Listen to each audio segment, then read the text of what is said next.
ตัวน้อยๆนึงเป็นบักกะหลายยังอยู่ยังตัวนี้ยังเผา ผู้ใดมาน้ำหลังได้กินตัวนี้กับตัวนั้นยังตัวนี้อยู่ผู้ใดมาน้ำหลังได้กินน้อยแล้วก็พวกนี้นี่พวกนี้ยังอยู่อันนี้มาเก็บชมพู่หรือว่ามาลิ้นน้องกระต่ายอันนี้มาหมักชมพู่ตายกินกระต่ายกิน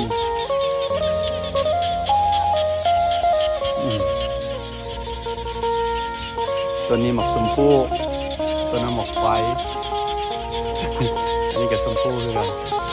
มีลองกองแล้วมายมชิด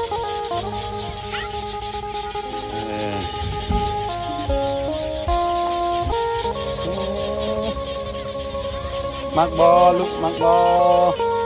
มักบอมักบอกระต่ายนะ